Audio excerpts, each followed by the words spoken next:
Great morning my dear friends. दोस्तों, मैं भूपेश आनंद, मैं आप ही के लिए lecture number 13 F3 financial accounting chapter number 8। We are doing chapter 7, chapter 8, chapter 9। बेटे, मैंने 12 लेक्चर्स अभी तक डिलीवर कर दिए। मैं आज 13th लेक्चर डिलीवर करने जा रहा हूं। I will be delivering 3 lectures in relation to revaluation के कंसेप्ट को समझने के लिए। रीवैल्यूएशन होता क्या है, IFRS क्या बोलता है रीवैल्यूएशन के लिए, अकाउंटिंग एंट्रीज क्या होती हैं, what is demand, what is supply, what is the accounting treatment of revaluation surplus and what is the accounting treatment of revaluation loss. इन सभी को मैं डिटेल में बताने वाला हूं।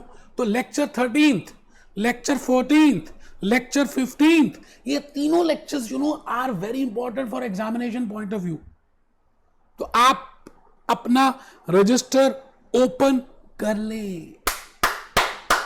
बेटे, चैप्टर 8 खत्म हुआ नहीं तो 50 to 60% सिलेबस F3 का कंप्लीट हुआ नहीं, बिकॉज बाकी सब चैप्टर्स तो मजाक है बेटे, चुटकियों में हो जाएंगे। मेन कंसेप्ट्स इनमें थे पहले 9 चैप्टर्स तक। तो आप सभी बिल्कुल अटेंटिव हो जाएं। F3 अब कंप्लीट होने ही वाला है। आप एक स्टेप और आगे चले जाएंगे स्किल लेवल में। आप नॉलेज लेवल क्लियर करके स्किल लेवल में जाने वाले हैं। कितनी अच्छी बात है बेटे मेरे लिए। आप स्किल लेवल में जाके मेरे से लेक्चर्स पढ़ेंगे, मेरे से पढ़ाई करेंगे, मेरे लिए कितनी अच्छी खुशी की बात है। आइए, non current assets register open कर चुके हैं आप।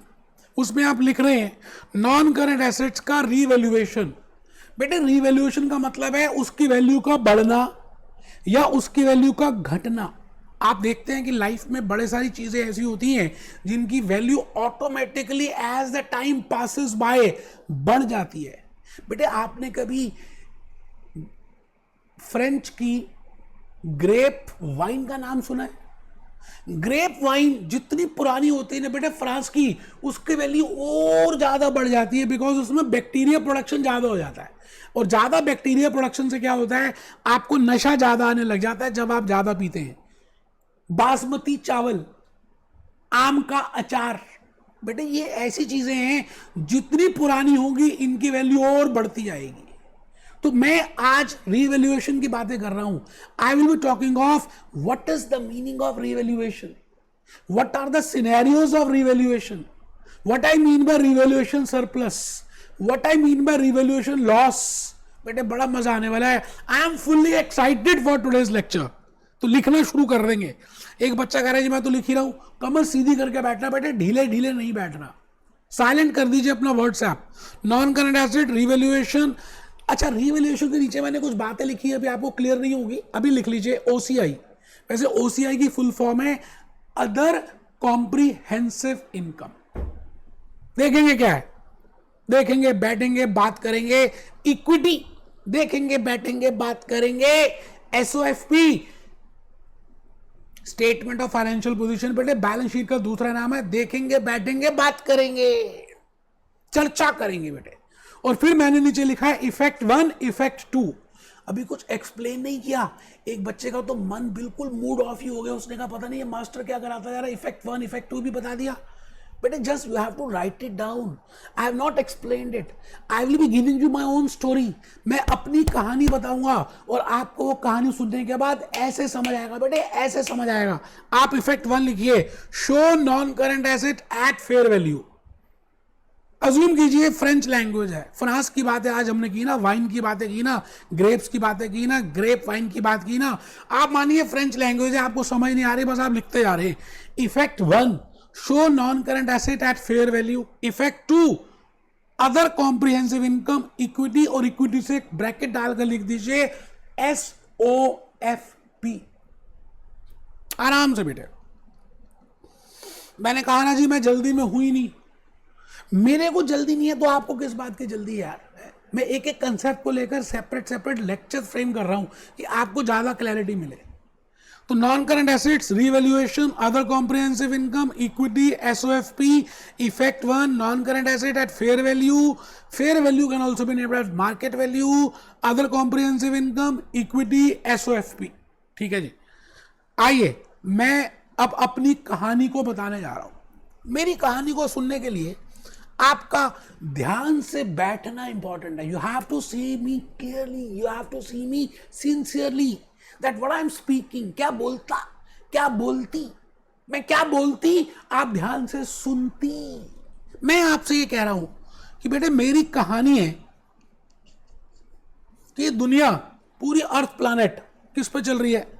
डिमांड और सप्लाई पे। अगर किसी प्रोडक्ट की डिमांड बढ़ जाए और सप्लाई कम है तो मुझे बता दीजिए ultimately price of that product, price of that product will start increasing. बेटे होगा या नहीं होगा ये तो नॉर्मल सी थर्ड क्लास के बच्चे से पूछे ना, उसको भी समझ आ जाएगा कि अगर किसी प्रोडक्ट का डिमांड बढ़ जाता है एज कंपेयर टू सप्लाई तो उसका प्राइस बढ़ना शुरू हो जाता है, प्राइस विल शूट अप।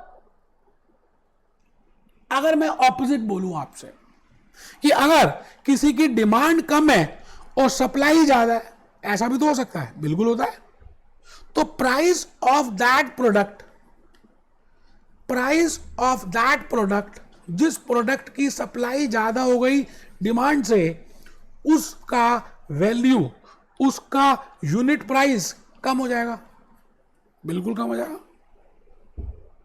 बेटे आपने इकोनॉमिक्स में 11th में या 12th में या कहीं पे भी आपने एक्स एक्सिस प्रिपेयर किया होगा, वाई एक्सिस बनाई होगी। बेटे ये वाई एक्सिस है, दिस इज एक्स एक्सिस। अब आप ये बताइए this is X and this is Y.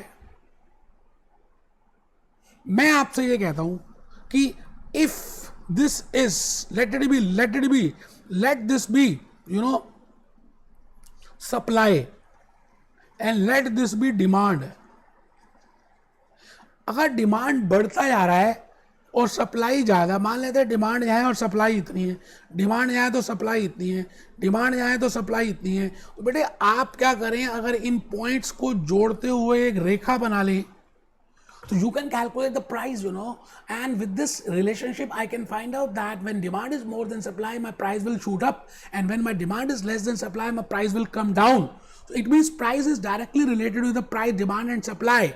Similarly it means a price can shoot up or a price can come down. Gold की बात करते हैं, ज्वेलरी की बात करते हैं। आप मुझे बताइए लैंड, आपने सबने नाम सुना लैंड का? बेटे land is a limited resource, हम सबको मालूम है। पूरे अर्थ प्लैनेट में 70-80% पानी है, वाटर आ गया बेटा, due to global warming. 25% we have land. It means supply is limited, but my demand, population demand is increasing day by day. तो आप देखिए लैंड का वैल्यू एप्रिशिएट हो रहा है, land is revalued upward side, the value, market value, the fair value, the net value in the market is increasing. बेटे land की value बढ़ रही है। सिमिलरली मैं गोल्ड की बात भी कर सकता हूं, डायमंड्स की बात कर सकता हूं। There are so many assets whose supply is limited but demand is increasing, so it is but natural, this is economics concept, that value of that asset will increase vis-a-vis if I see other assets, plant and machinery, computers, mobile phones, अगर मैं इनको देखूं या दूसरे assets देखूं other than these assets where supply is increasing, but demand is not increasing, the value of the asset is coming down. कहने का मतलब एक है, मैं इस कहानी में ये बताना चाह रहा हूं कि आप कोई भी नॉन करंट एसेट लेते हैं, if you buy a non current asset, आपने एक नॉन करंट एसेट बाय किया, ठीक है जी, let that non current asset be divided into two parts, one can be depreciated asset and second can be non depreciated asset. दो asset हो सकते हैं।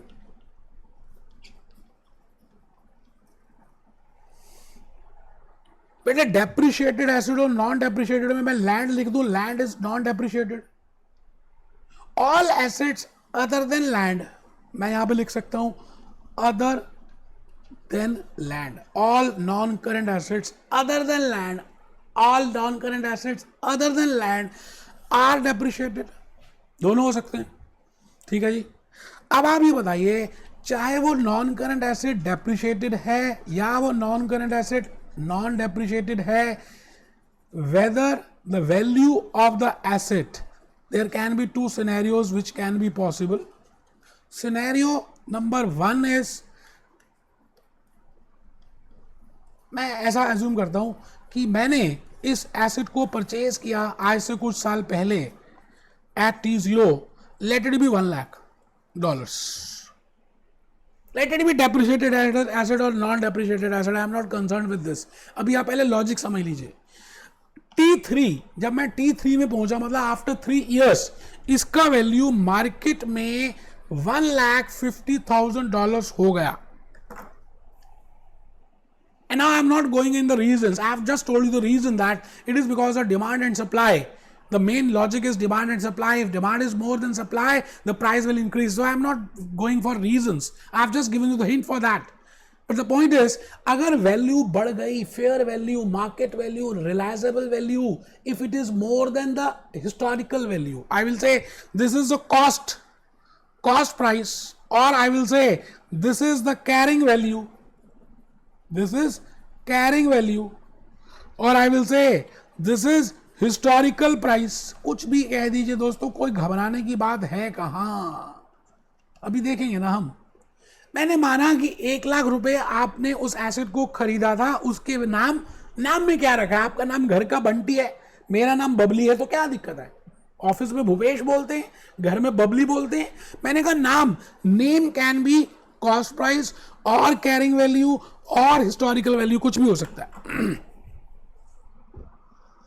And it can also be named as market value, or it can also be named as fair value, or it can also be named as revalued value. कुछ भी कह दीजिए भाई साहब. मैं अब आपसे जो बात कहना चाह रहा हूं उस पर ध्यान दीजिएगा.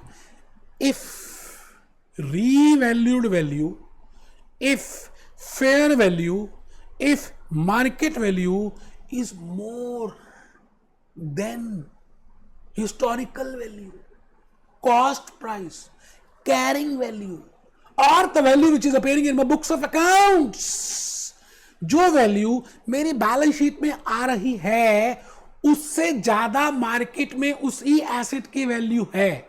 Fair value, market value, revalued value एक ही बात है. If these values are more than these values, so it is important as per IAS 16. बेटे इंटरनेशनल अकाउंटिंग स्टैंडर्ड के बेसिस पे 16 नंबर में it is necessary that you should show fair value, you should show the increase value, you should show the revalued value in your balance sheet, in your SOFP, in your books of accounts. एक बच्चा कहता था हिंदी में बताओ. मैंने कहा अगर किसी एसेट की वैल्यू बाजार में, मार्केट में ज्यादा है जितने में आपने पहले खरीदी थी, तो IAS 16 ये कहता है कि ट्रू एंड फेयर व्यू तभी आएगा जब आप उस एसेट की वैल्यू ट्रू पिक्चर शो करेंगे. और ट्रू पिक्चर $1,50,000 है, ना कि $1,00,000 है. तो मुझे इस एसेट को $1,50,000 पे शो करना पड़ेगा. इसका मतलब 1,00,000 की जो चीज खरीदी थी वो $1,50,000 में हो गई. इसका मतलब $50,000 से मेरा प्रॉफिट, मेरा ये पैसा, मेरा ये एसेट की वैल्यू बढ़ गई. इनडायरेक्टली मुझे फायदा हुआ. क्या फायदा हुआ? मैं तो बैठा रहा, मैंने कुछ किया नहीं. Without any activity, because of demand and supply, the value of this asset increases. So this is named as revaluation surplus or revaluation profit, because my value, fair value increases as compared to cost, as compared to historical. The fair value, the market value increases. तो बेटे वो जो 50,000 से ज्यादा value बढ़ गई, I will say it is revaluation surplus.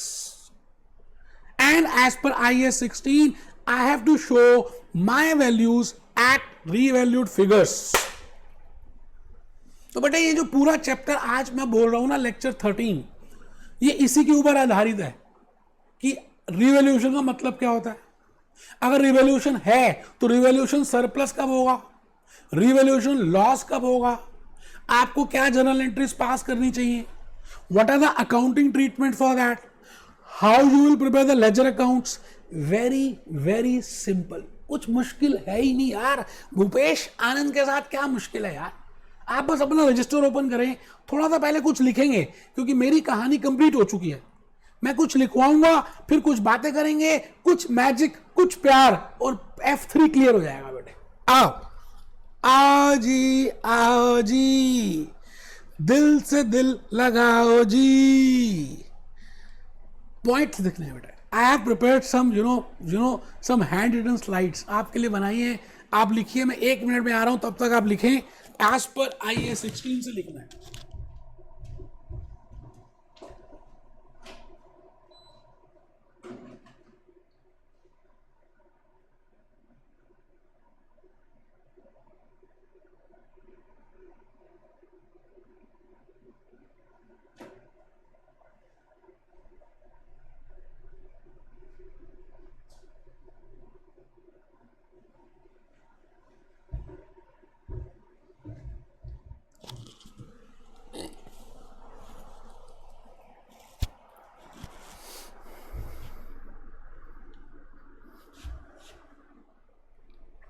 बेटे लिख लिया। फर्स्ट पॉइंट है, as per IAS 16 plant property equipment shall appear at fair value or market value. Beta, you are presenting financial statements and those financial statements of that company should give a true and fair view. So how that will give a true and fair view if you are not showing the accurate values? So as per IAS 16, it is important that those values of plant, property, equipment or of any non-current asset, they should depict a true picture. It means if the market value is more or less, you should show at the same value.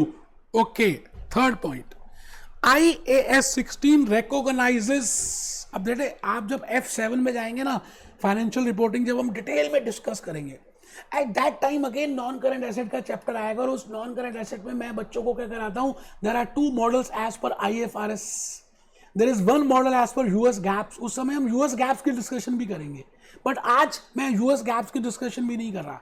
आज मैं IFRS के cost model की बात भी नहीं कर रहा, क्योंकि मैं अगर कॉस्ट मॉडल में चला गया ना तो आई हैव टू बताना पड़ेगा मुझे impairment loss, and impairment loss अभी F3 में नहीं है, तो इसलिए मैं नहीं बता रहा, आपको डराना भी नहीं चाहता, है भी नहीं।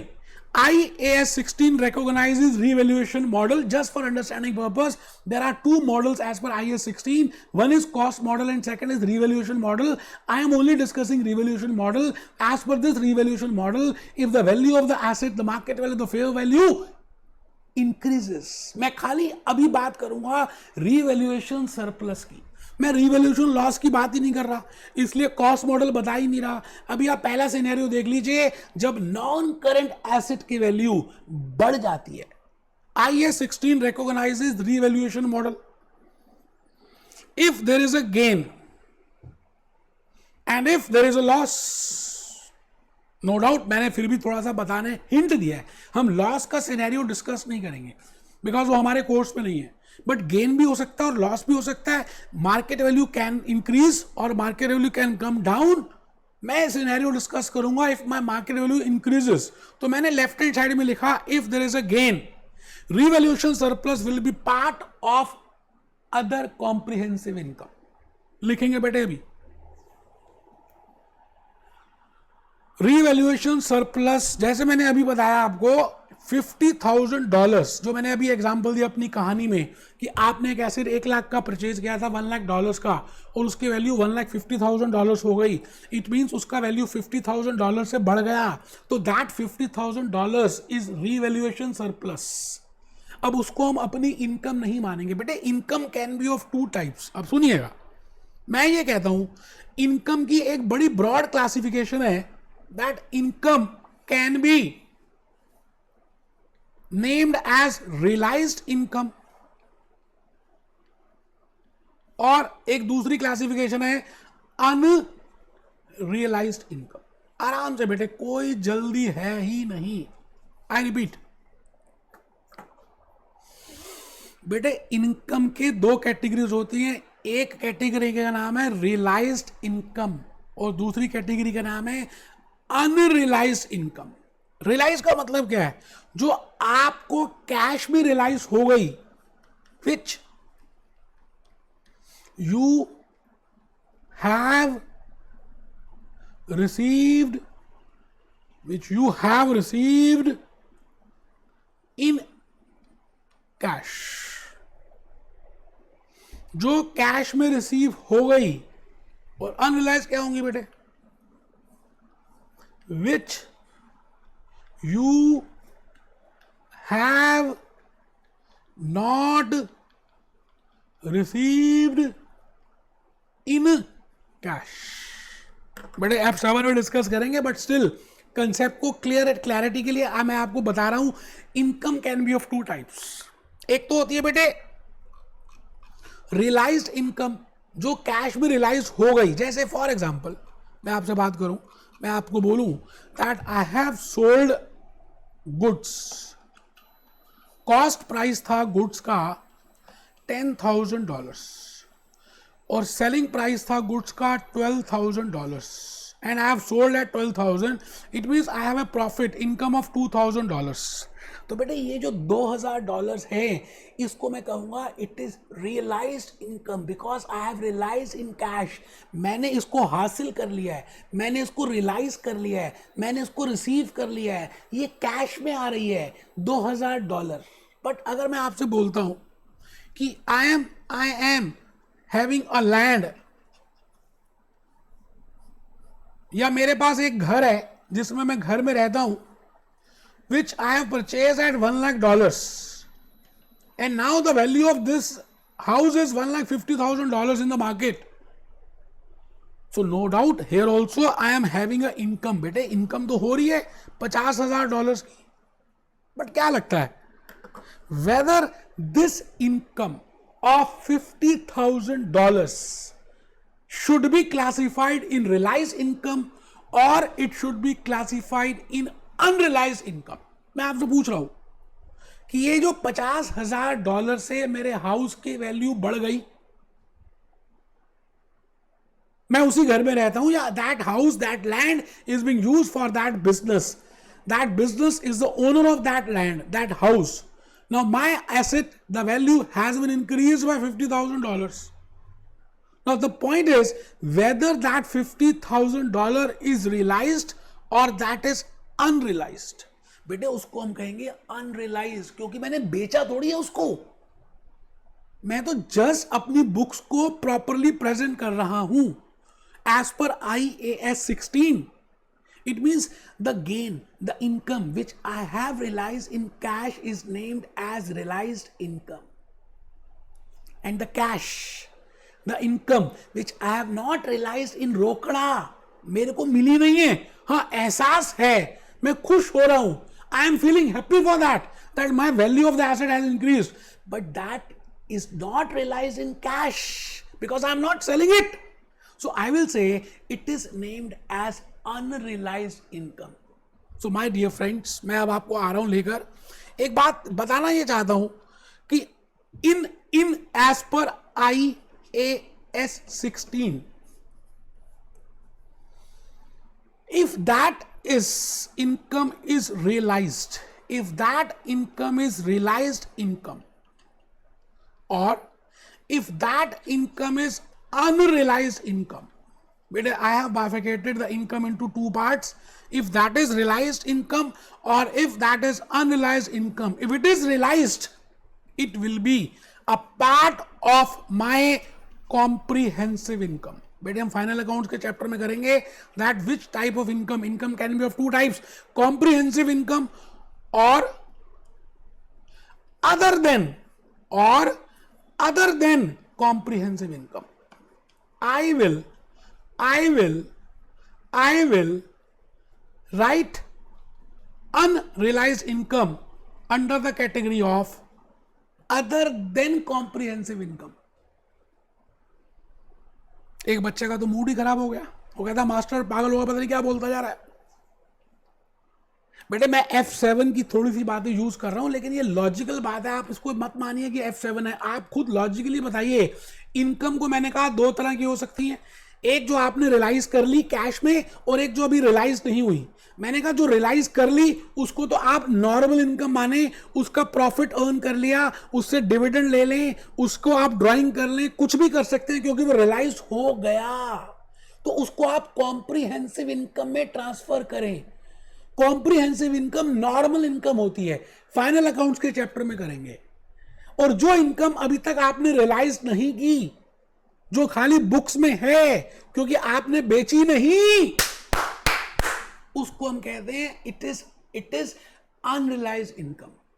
और एज पर IAS 16 जो इनकम अभी मैंने रियलाइज ही नहीं की, कैश में रियलाइज नहीं हुई, खाली दिख रही है, I will say that will not be my comprehensive income, rather it is my other comprehensive income, other than comprehensive income.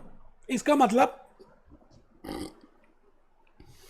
जब आप इनकम स्टेटमेंट बनाएंगे, फाइनल अकाउंट्स के चैप्टर में भी चैप्टर आ रहा है, तो वहां पर मैं बताऊंगा इनकम स्टेटमेंट में आपको दो तरह की इनकम्स कैलकुलेट करनी पड़ती है। One is comprehensive income and second is other comprehensive income. तो रीवैल्यूएशन सरप्लस, आपने उस एसेट को बेचा नहीं, आपने इनकम तो अर्न की, but that income is not realised, that income is of the nature of unrealised. तो बेटे उस इनकम को हम अनरियलाइज्ड बोलेंगे और उसको हम कॉम्प्रिहेंसिव इनकम में ट्रांसफर नहीं करेंगे, rather we will transfer to other comprehensive income. बस बेटे ये बताना था, इसलिए मैंने इतनी मेहनत की। मैं आपको ये बताना चाहता हूं, revaluation surplus will be transfer to other comprehensive income. और बेटे ये अदर कॉम्प्रिहेंसिव इनकम जो है ना, रिटेन अर्निंग में नहीं हम ऐड करते। कॉम्प्रिहेंसिव इनकम, ये बात भी मैंने फाइनल अकाउंट के चैप्टर में बतानी है, that this will be transferred to retained earnings.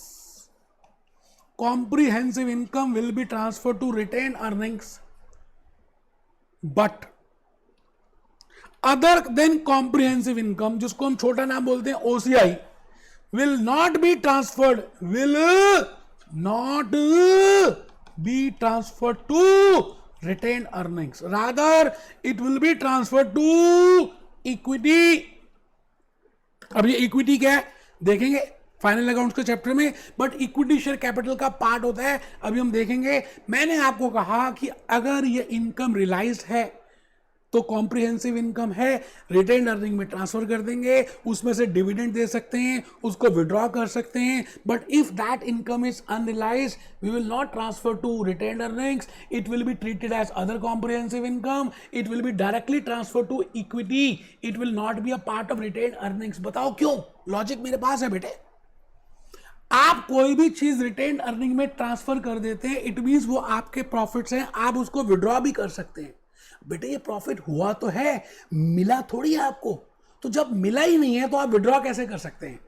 So this is a logic behind IAS 16 that why unrealised income should be transfer to other comprehensive income. ठीक है जी, तो मैं चाहता हूं कि आप लिख लें थोड़ा सा बेटे, मैं बड़ी मेहनत से बता रहा हूं, अच्छा लगेगा बेटे अगर आप लिखोगे, आगे आपकी मर्जी है बेटे। मैं तो क्या कहता हूं, मैं तो प्यार ही कर सकता हूं आपसे।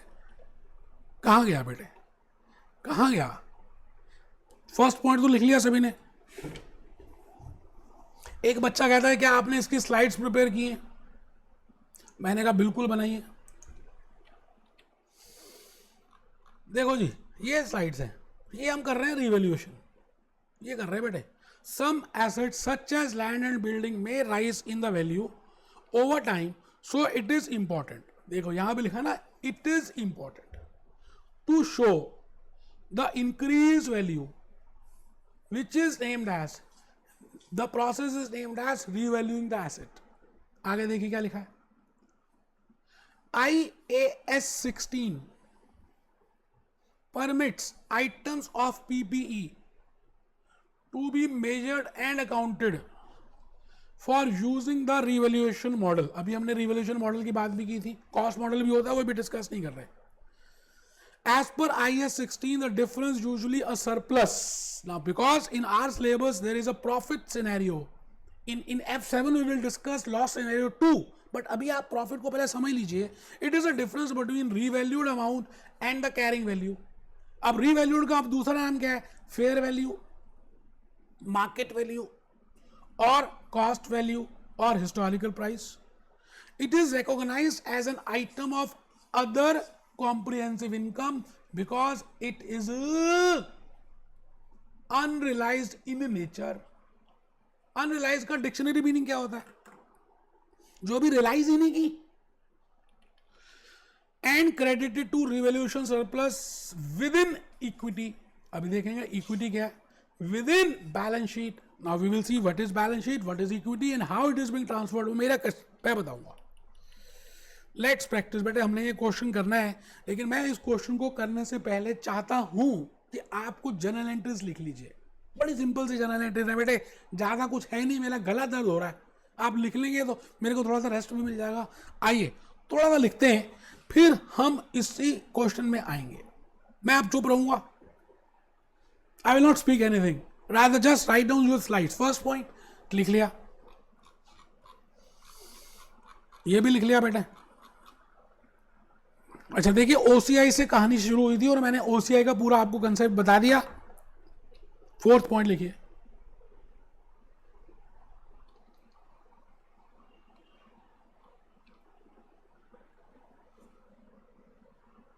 फोर्थ पॉइंट लिखिए.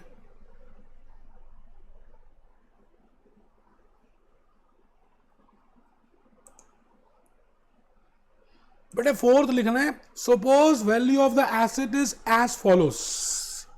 T0 में $100 है. T0 मतलब एक any period in the beginning. T1 let the value increases to $120. तो $20 जो है उससे वैल्यू बढ़ गई. $20 रिवैल्यूएशन सरप्लस है, but that is unrealised in nature because it is not realised in cash. So it will not be transferred to comprehensive income in the income statement. It will be transferred to other comprehensive income in the income statement. It will be directly transferred to equity. It will be a part of balance sheet. वो देखेंगे, आप पहले लिख लें. $20 will be unrealized gain. मैंने जान के लिखा unrealized. Revaluation surplus to be transferred to other comprehensive income. And asset will appear at $120. Logic मैंने बता दिया बेटे, मैंने कहानी ये लिखना नहीं है. अब आ जाइए सीधा, इसको फिफ्थ पॉइंट ही बना लेते हैं. ठीक है जी. Revaluation surplus. Revaluation surplus will be there. कब होगा? जब बाजार की कीमत, बाजार की value, revalued amount, fair value, market value ज्यादा है. किससे? कैरिंग वैल्यू से. वही लिखा बेटे, और क्या. लिख लो आप, प्लीज लिख लो.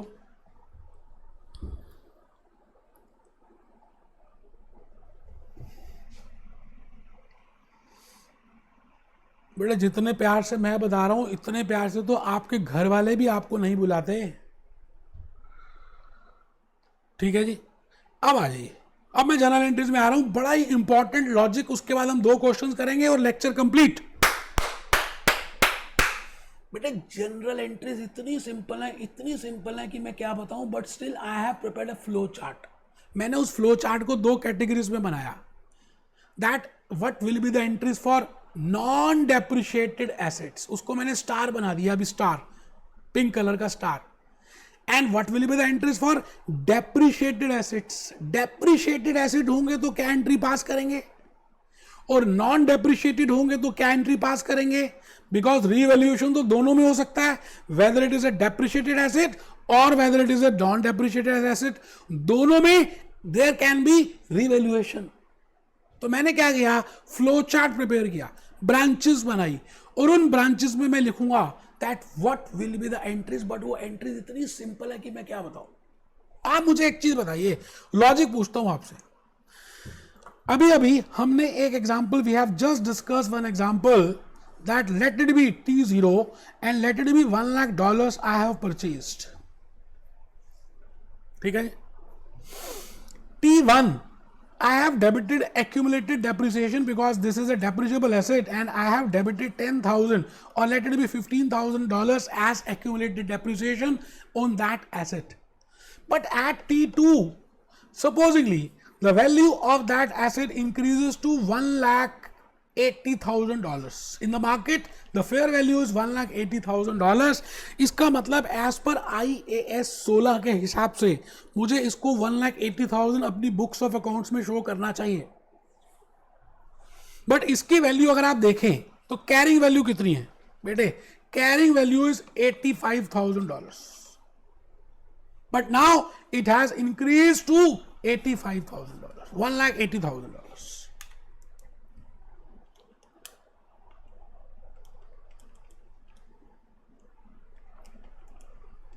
ये बेटे डिफरेंस आ गया 95,000 का. आराम से देख लीजिए, मैं रुक गया हूं. T0 1,00,000 का एसिड खरीदा था, आपने 1 साल यूज किया, उस पर डेप्रिसिएशन चार्ज की 15,000. T2 में हमने देखा कि वही एसेट जिसको हमने 1,00,000 में खरीदा था और जिसकी डेप्रिसिएशन 15,000 थी, आज वही एसेट मार्केट में $1,80,000 का हो गया. तो आपसे मैं ये पूछना चाहता हूं कि यहां पर रीवैल्यूएशन सरप्लस कितना हुआ, प्रॉफिट कितना हुआ? बेटे मैं ये कहता हूं कि रीवैल्यूएशन सरप्लस हुआ 95,000 का. क्यों? क्योंकि 1,80,000 इज द फेयर वैल्यू. 1,80,000 तो फेयर वैल्यू है और 85,000 कैरिंग वैल्यू है. अब फेयर वैल्यू ज्यादा है कैरिंग वैल्यू से. अच्छा, कैरिंग वैल्यू कैसे निकालते हैं? बड़ी सिंपल सी बात है बेटे. कॉस्ट में से आप जब एक्यूमुलेटेड डेप्रिसिएशन लेस कर देंगे, जैसे मैंने ऊपर 1,00,000 की कॉस्ट थी, 15,000 लेस कर दिए तो फिगर आ गई $85,000. इसका मतलब 1,80,000 फेयर वैल्यू है, 85,000 $85,000 is my carrying value. So the difference between these two, इन दोनों के बीच में जो डिफरेंस है उसका नाम है $95,000. Revaluation surplus is $95,000. अब आप ये बताइए मैं इसकी बुक्स में एंट्री कैसे पास करूंगा? सिंपल सी बात है, आपको अपनी एज पर IAS 16 आपको you have to show your non current asset at fair value and that is $1,80,000. इसका मतलब आपको 1,80,000 में दिखाना है. ठीक है जी. लेकिन आपकी अगर कॉस्ट देखें, दिस एसेट की, नॉन करंट एसेट की कॉस्ट जो है that is $1,00,000 and accumulated depreciation which you have charged on this non-current asset is, let it be $15,000. आप देख लीजिए. अब मेरे को ये शो करना है तो मैं कैसे शो करूंगा? आप लॉजिकली बताइए. मेरी एसेट की वैल्यू बढ़ गई. जब भी एसेट वैल्यू बढ़ जाता है, एसेट का डेबिट नेचर होता है, एसेट बढ़ता है तो मैं एसेट को डेबिट करता हूं. तो एक बात तो ये समझ आ गई कि मैं डेबिट करने वाला हूं. क्या? Non current asset, because the value of that asset is increasing.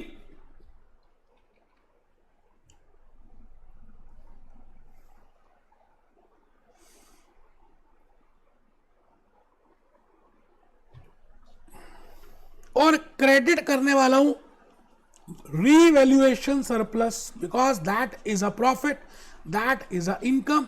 Income as a credit balance, तो इसको हम इंक्रीज करेंगे. बेटे आप बताइए, इनकम मैंने अभी अभी कैलकुलेट की थी, कितनी इनकम थी बेटे? 95,000. तो ये तो 95,000 से क्रेडिट होगा.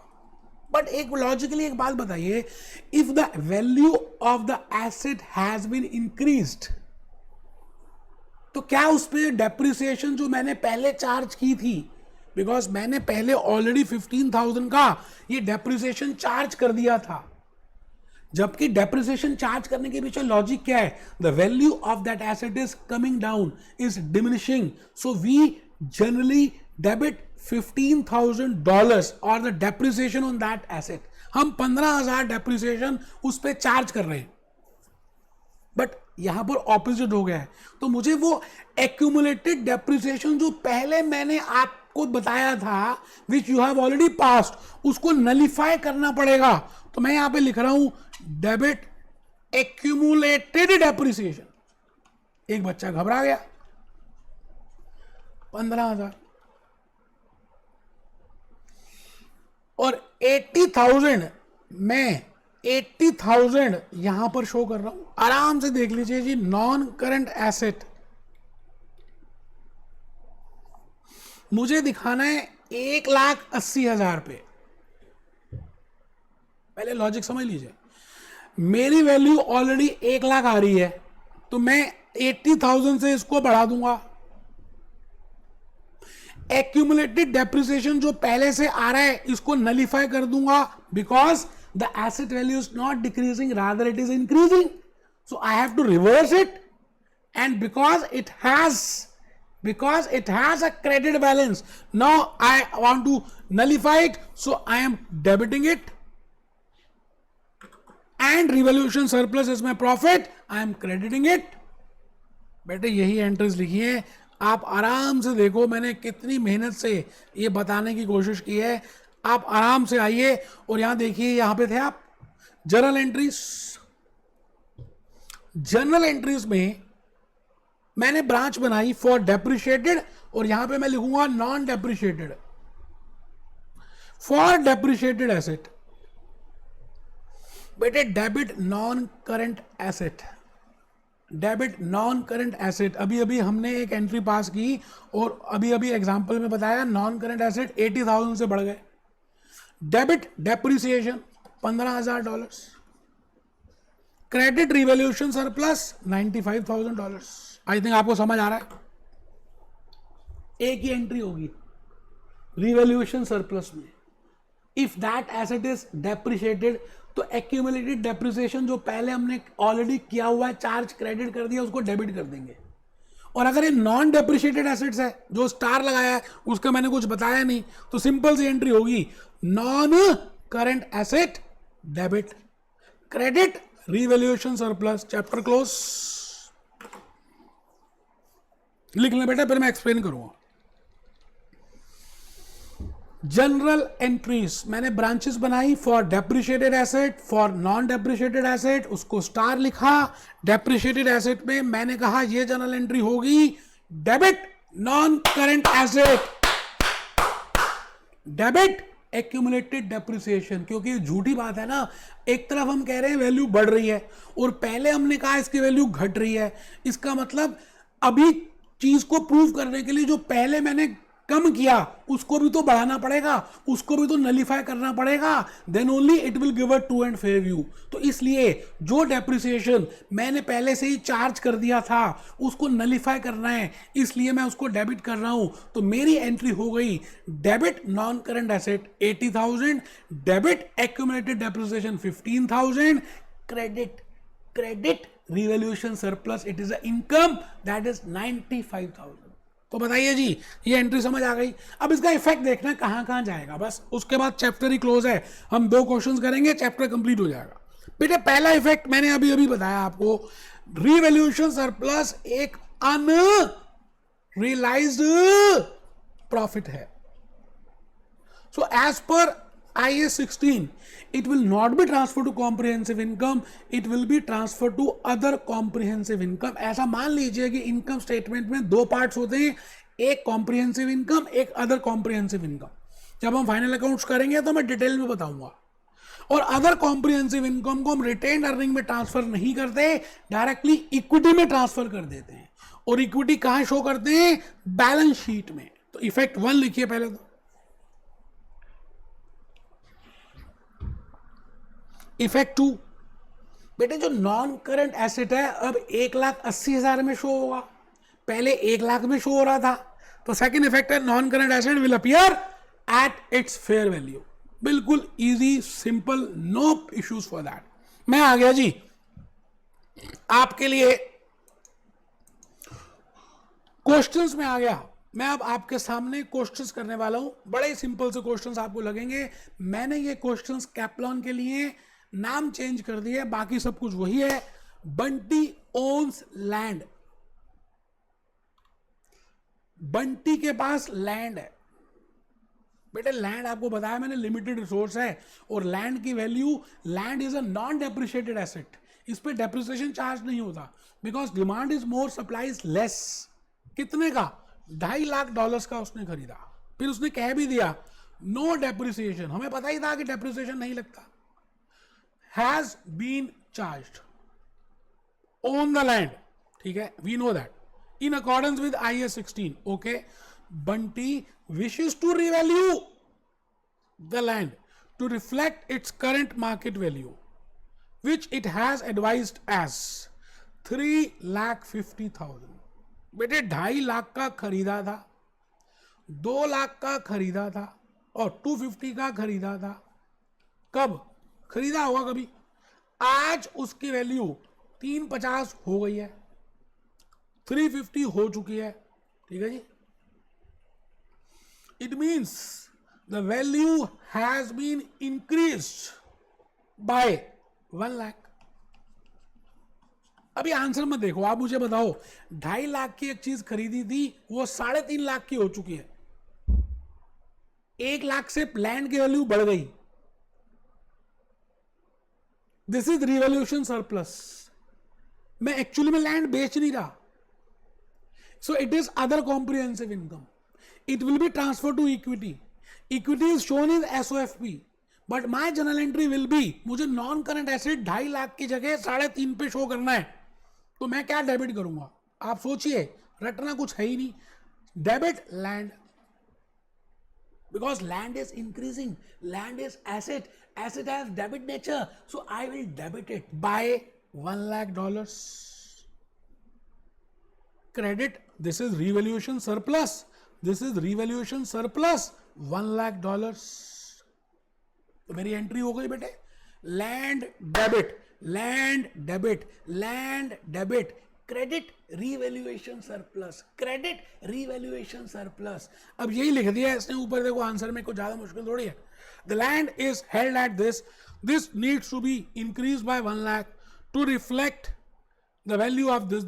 Therefore the following is required: statement of profit and loss and other comprehensive income. बेटे जो इनकम स्टेटमेंट है ना, उसका ये नाम है. उसमें other comprehensive income, that will not be reclassified, that is 1 lakh. Balance sheet बेटे, फाइनेंशियल पोजीशन बैलेंस शीट को बोलते हैं. वहां पर हम नॉन करंट एसेट देंगे, यही एंट्री तो है बेटे. देखा, लॉजिक्स अगर क्लियर हो जाए तो आपको क्वेश्चंस कितनी जल्दी समझ आते हैं. आप मेरी कहानी, मेरी बातें अगर ध्यान से सुनेंगे तो मैं आपको गारंटी दे सकता हूं कि F3 में फर्स्ट अटेम्प्ट में क्लियर होंगे बेटे. आओ second question. Shyamlal runs a business in Scotland. बड़ी अच्छी जगह बेटे स्कॉटलैंड. मेरी इच्छा है कि स्कॉटलैंड में जाऊं बेटे. कोविड के बाद, अभी देखते हैं कुछ पीरियड के बाद मैं जाऊंगा. It has run the business for many years from a building. अब देखो एक एसेट है इसके, बिल्डिंग. ठीक है जी. जो 3 लाख का खरीदा था, ऑन विच 1 लाख की डेप्रिसिएशन लगा चुके हैं. ठीक है सर, बिल्कुल बढ़िया. Shyamlal wishes to revalue at 750. बेटे 7,50,000 पे दिखाना चाह रहे हैं. How is the reflected in the financial statements? बड़ा सिंपल है बेटे. मैं भूपेश आनंद अपनी ही होश में आपके सामने ये कह रहा हूं कि इसको हमने $3 लाख में खरीदा था. इस पे हमने 1 लाख की डेप्रिसिएशन चार्ज कर दी है. आज यही वैल्यू 750 की हो गई है. बेटे ये टाइमलाइन मुझे खुद ही बता दे कि क्या करना है. इसलिए that's why I am telling you that you should prepare always timeline so that you can get more better understanding. इसलिए मैं बार बार यही कहता रहता हूं. इसका मतलब मुझे एसेट की वैल्यू 4,50,000 रुपए से बढ़ानी पड़ेगी. और अगर आप कैरिंग वैल्यू देखें तो $2 लाख की है. और 750 है, इसका मतलब रीवैल्यूएशन सरप्लस 5,50,000 का है। तो मैं क्या करूंगा, अभी आंसर नहीं देख रहा, debit non current asset 450, debit accumulated depreciation जो मैंने चार्ज किया अगर इसके ऊपर 1,00,000, क्रेडिट रीवैल्यूएशन सरप्लस 5,50,000। आराम से बेटे, revaluation surplus, other comprehensive income, equity, unrealised, ऐसे ऐसे ऐसे ऐसे ऐसे ऐसे। आई थिंक अब आप पढ़ सकते हैं, आपको मजाक लगेगा बेटे, लॉजिकली आपको बातें समझ आ गई हैं क्योंकि आपने भूपेश आनंद को ध्यान से सुना है। बेटे 13 पेपर तक क्लियर कराऊंगा आपके, ACCA कराने वाला भूपेश आनंद है, आपको इस बात का ध्यान रखना। Be happy, B jolly, B cheerful.